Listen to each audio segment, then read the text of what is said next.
Hey guys, we want to say thank you to our sponsor, Cut Shield, for bringing you this episode.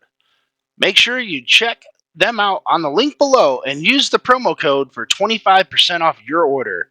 Used by all 32 NHL teams and players, Cut Shield is the premier protective player clothing designed by players for players. Their innovative cut resistant clothing has prevented serious injury to numerous players, including over 30 NHL players. Cut Shield gives you the peace of mind to go out and play without worrying about injury. Use our promo code Grove City Hockey, all lowercase and no space, for an additional 25% off your order today. Now carried it in back into goal. That was a beautiful passing play right there, Sean. What a save! Woo! Talk about a move.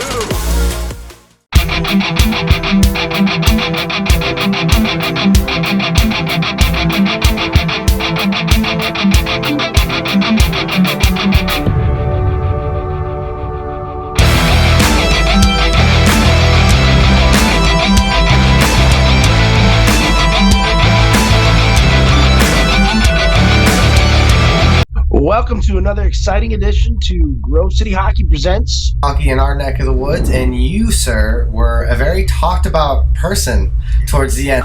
I'm a fifth-year senior, kind of. Well, it's my sixth year of college. Incredible.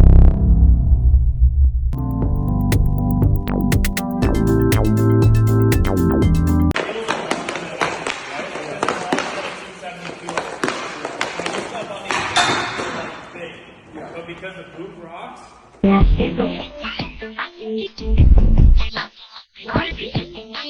Welcome to GCH Podcast. I'm your host, Ben W. Stock, and with me is a very special guest. I've got the man known as John Schiavo with Black Ice. How you doing, John? Good. Thanks for having me on. Hey, appreciate you taking the time to chat with us here. So let's talk about your tours event that you just had a couple weeks ago. You guys blew through the competition in the round robin, going 4-0. Tell us a little bit about that round robin and how you guys were feeling going into the playoffs there, man. Yeah, it was good. Excited to be back, obviously, playing at the event. And we had a couple new guys that aren't normally on Black Ice, but they fit in fantastic. They played great, too.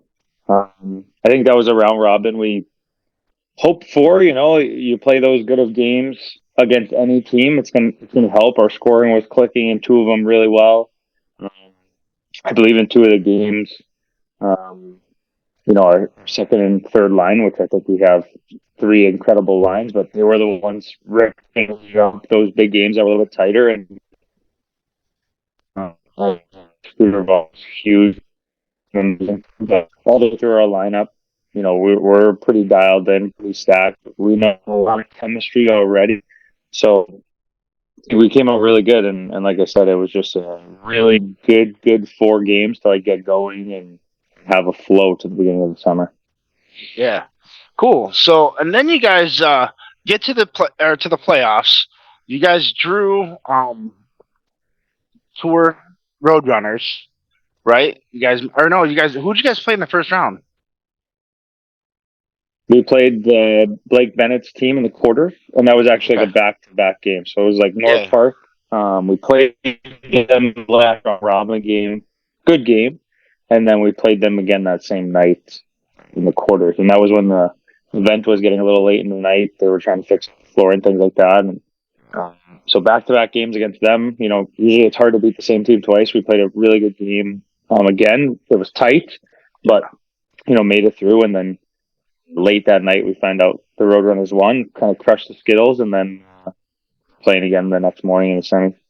Yeah. So that brings us to essentially the game that everybody was talking about at the Tours event. It even made some highlights around on ESPN. You had 2 goals, I think 2 goals, 2 assists in that game. To help the team at least make it to overtime. And then it was just Patrick Maroon after that. Yeah, it might have been different stat line, but I think I had one in that game early. We had a little bit of a lead, and then they tied it really late. Joey Joey DiMartino scores a nice goal, good shot from a little bit far outside, and kind of happens. You go into overtime expecting to win, obviously. Tough way to go down. Obviously, Patty stuffing it home and the goal going viral and us seeing it nonstop. Obviously, I'm a huge advocate for growing the game, and that's incredible for the game. But the fact that I was watching it from the bench doesn't fit very well. Obviously, I want to be out there scoring it, and a couple minutes in, he's stuffing it home. So I think something that Black Ice and Roadrunners know each other really, really well, and we match up very, very good against each other. And they had him, and he was playing, I think, maybe his best tournament in a long, long time. He was ripping it up and had so much confidence and played so well. So I wasn't shocked when he put that one home. Obviously, it fits terribly for us because I think we played great. We should have had that game, but I mean that's a hockey tournament for you. And obviously, it's exciting. They go on and win, which they played amazing in that final game as well. And I think looking at it, you got Palma, Black Ice out in the semi, which is tough look for us and stings. Yeah, especially, considering that now you kind of have to relive that misery, each time you click on the TV and it's just like, bam, there it is. But at the same time, you get a little bit of redemption coming up here at Narch Finals next week. I think July 13th through the 16th or something like that? Yeah, Thursday through Saturday, I think. Yeah. Yeah, and so you got 4 games in your round robin pool before you guys figure out who's going to figure out in the seedings. You take on the Ringsters in the first matchup. Then you got the Tour OC Blades, and then you have the Freeze Farm Tough, and then you have Team Chemistry after that. Who of those 4 teams, which teams are you really looking forward to playing against? I don't know too much about these 4 teams other than a little bit with Ringster. So give us a little tidbit on what you know about these teams for the fans that are watching the show. Yeah, I think Ringster is always a tough battle. I think everyone's lineup changes a little bit for this tournament. So I think that'll be one to look out for me in that sense. And then I think Farm Tough will be a fun one. A lot of up-and-comers and maybe some names not very many people are known with, but I think they're someone to look out for in the deep future. And, you never know when they come out and play now. You got a lot of guys with energy. And, when you play teams that have nothing to lose in the sense, like they're coming in like just ripping and ready to go in pro and super excited. I think for me, like when I was getting into it too, it was like, well, this is where you get your name out there and it might take a little while or it might start out really, really good. So playing with that, like no fear where I think, a Palma or a Black Ice or at Tours, like a Car Shield, like if you lose, it's like, what happened? There's so much pressure, like going into the tournament, things like that. I feel like some people feel that more where Farm Tough is fresh and excited, and I think it's going to be great for some of those guys to get their names out there and start from the bottom. And you look at it like Roadrunners, that's what I think of, like when they were young, and now they're in every single semifinal and winning the biggest tournaments, consistently. Yep. Yeah. So now, with that being said, you've got Tour the Roadrunners are going to be there. Car Shield's going to be there. Pama's going to be there. Who are you looking forward to playing against? I would assume the Roadrunners would be your number one team that you want to get some redemption against, and preferably in the semifinals to take you to that championship, right? Yeah, I think that's the game everyone would want to see, a little bit of revenge and a rematch. And like I said, tensions are always high in a good way. A lot of us know each other, played against each other our whole lives, play out of the same rink, Rapid Fire Arena growing up. So I think that's a great matchup. And then I always look at a team like Palma, like we played them in the finals multiple times in California. It usually is in the final where we match up, but that's always a team that the building wherever we are is packed to watch it. And I think those are the games you wait for all year round. Yeah, and especially with it being out in Palma's essentially home rink, they're going to be bringing all the big guns, so there's no excuse for them to have a poor showing.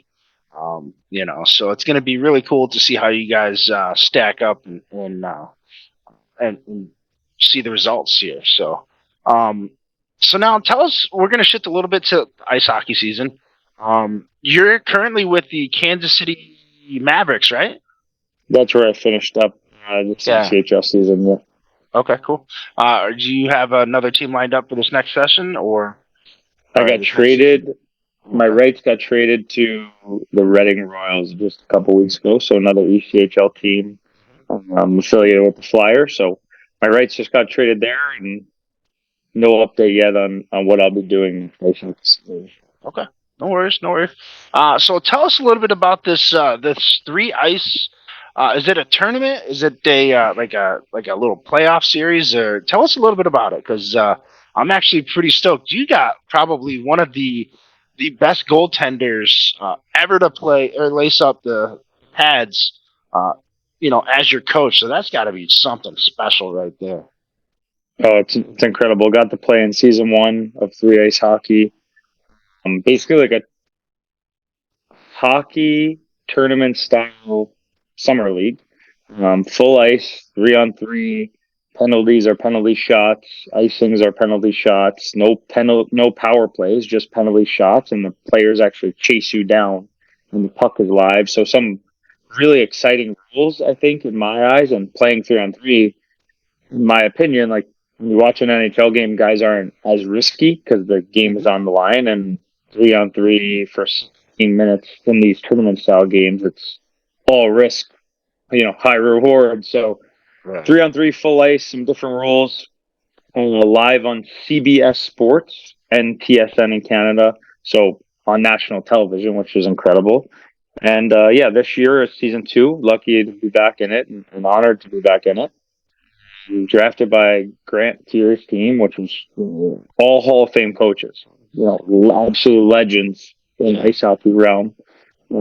He's a great guy. I'm happy to be on his team. First week, we got second place. So all the weeks throughout the season, 4 teams show up. It's tournament style to get first, second, third, and fourth. And then you get points towards the end of the year playoff series. So if you have the least amount of points, you don't even get to go to the final week is the plan this year. So right now we got 1 point. We got second place. Played really well our first game. Second game didn't go at all how we wanted, but gave us a point for the playoffs, which was huge. And back at it this coming Wednesday in Grand Rapids. Yeah, so I'm actually just actually work like 15 minutes away from Van Andel, so it's kind of cool to be able to be close enough to be able to get there. I did see that you guys are getting ready to, or there is 500 free tickets for those that are interested. They want to see you guys in the stands. I want to see you guys in the stands. I was actually going to ask you for some free tickets because I know my son would absolutely just have a ball with it. It's exciting to watch live too. I think like even me as a player watching it, and I got to watch it live on CBS Sports the other night. Wednesday, second week, I was not there, so we ended up going the first and the third week and watching like Brandon Hawkins, another good friend and great roller hockey player, and seeing it from the other side as a fan. I think it was super exciting to watch, and so many roller hockey names in it, which is really cool for our following too. So yeah, if you're in the area, the first 500 fans that come, suppose you get a free ticket, which is incredible. No pay to watch some awesome action and a ton of great pro athletes. So battle it out 3-on-3. It's definitely something to try to tune into. Yeah, that's going to be really cool. And not only that, but like how many teams are actually a part of it? Because you got Larry Murphy's coaching a team, Ray Bork is coaching a team. Did I see like Pat LaFontaine? Maybe I think was coaching. He's not coaching, but okay, maybe in the future. But yeah, Eddie Johnson's one of the coaches, and Larry Murphy was my coach last year in the first year. So yeah, all these absolutely incredible Hall of Famers. I don't know if you mentioned Ray Bork, who was new this year. To it, Joe Mullen. It's just the list is incredible. There are 8 teams, and then each tour stop, which is like week 1, week 2, week 3. There's 4 teams that attend that event per week, and then you battle it out, and then the following week it kind of changes. But you get to go on 3 trips throughout the year to tally as many points as you can, and then the last week they'll pick Yeah, so you guys, one of them was already in Hershey, Pennsylvania. I think that was last week. And then I can't remember where you guys were at the first week because it's 4 teams, but not every team is going to be at each event. You got the Grand Rapids. I think there's one in Minnesota, right? There's Michigan, Tennessee. I go to another one. New Jersey at the Prudential Center is one of them. Mhm. So the first weekend we were in RMU, the college, Okay. and then again, like you said, Hershey two, and then week three we're in Grand Rapids. So yeah, great tour spots. I think it's good to kind of spread it out and get to all these other places. And then my final stop for Team Fear is in Tennessee, Clarksville, Tennessee. So a new facility down there. I heard it's pretty awesome. Excited to get down there, and then that's our last week playing in the round robin, quote unquote. Cool. And so talk to us a little bit about Minnesota Youth Inline. I did an interview with your boy Justice Foss not too long ago. And he just absolutely rants and raves about you. So tell us a little bit about how many youth hockey players you guys have in that area. Um, and how big it's starting to grow. I didn't even know anything about. The rink that you guys were at until I got back from the Let's Play Hockey Expo. So it's one of those things where I was like, I wish I would have actually jumped on the computer and did a little bit of work there.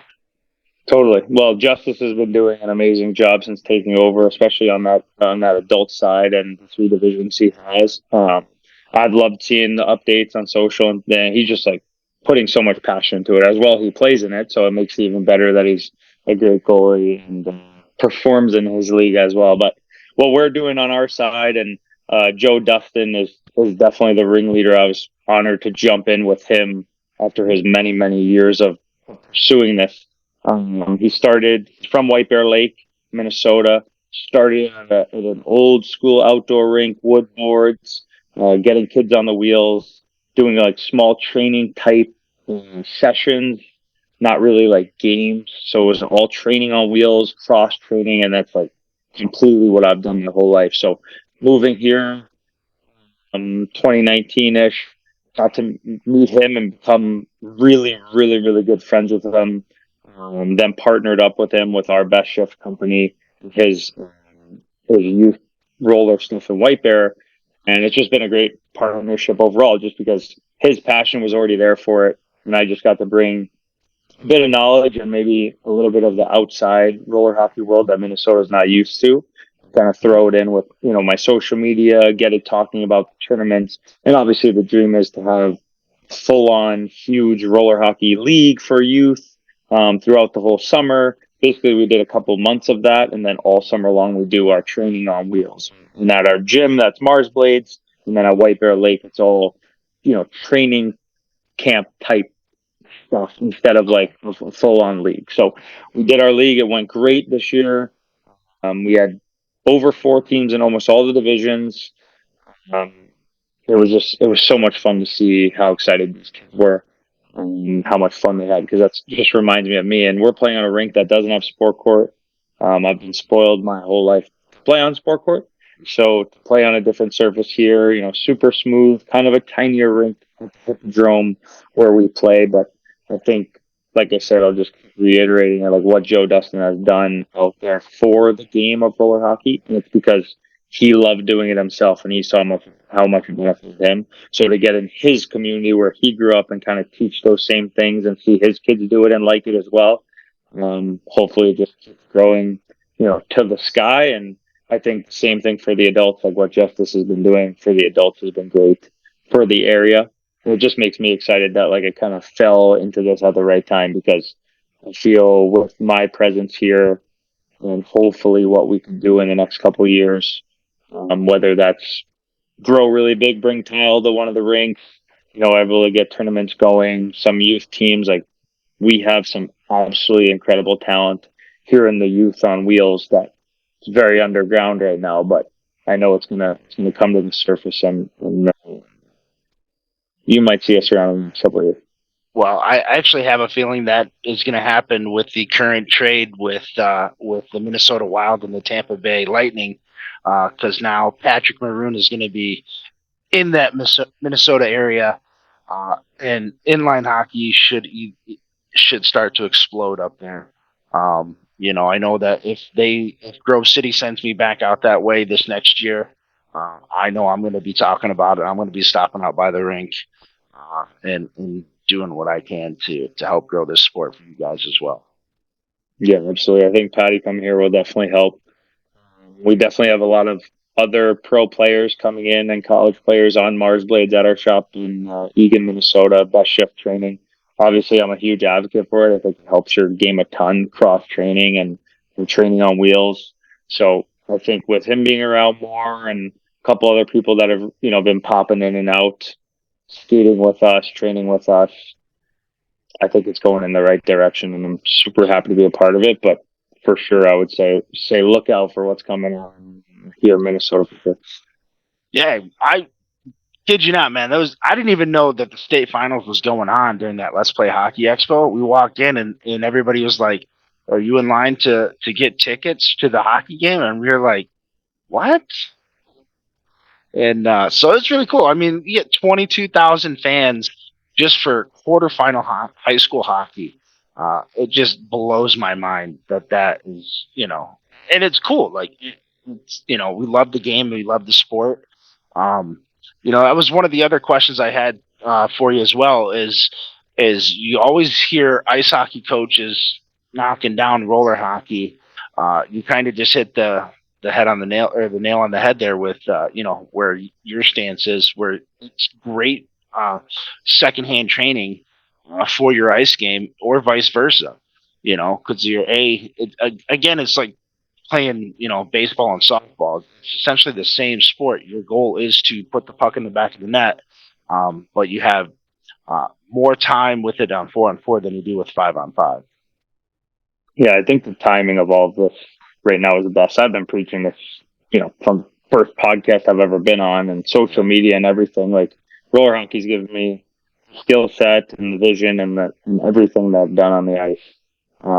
I never believed it hurt. I think it always helped, and I've always said that from the beginning, and my dad would agree. And you hear the NHL guys now speak about it, and it's like almost guys maybe were scared, right? Before, didn't say this or didn't say that, and the timing of this, I think there's nothing better. Like, I know I hate to see the highlight of Patty scoring against us in the semifinals. Right.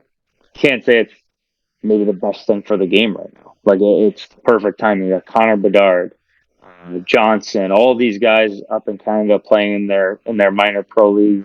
I don't know the exact name, but they're doing an incredible job of live streaming the games. I see people retweeting their goals and him pulling off the Michigan, Bedard scoring these sick goals. Like, we're all watching. We all see this. Like, I know NHL scouts are watching that, probably cringing, hoping something doesn't go wrong, but we have guys that have been doing this forever under the table. No one knows, right? We had 3 NHL players playing in tours. Yeah. Current NHL studs. Like, yeah, I love it. I've always said it's the best thing for you. I mean, if you look at pro lineups that, Roller Dad News puts out and anything like that, like, you could laugh. There's always an absurd amount of guys, and you're like, wow, that guy just played this tournament, or that guy still plays, and I think it's great. I think it's good for the kids to see it that are at these tournaments. I know at tours you have all these kids there at the same time watching Patty Maroon score that goal and celebrate. And guess what? The guy was hoisting the cup over and over and over. Like, pretty sure it's good for your game, Absolutely. Yeah, because you had Adam Ernie's on Car Shield. Forgive me, but I did not catch the third guy that was there. You said he plays for Palma, right?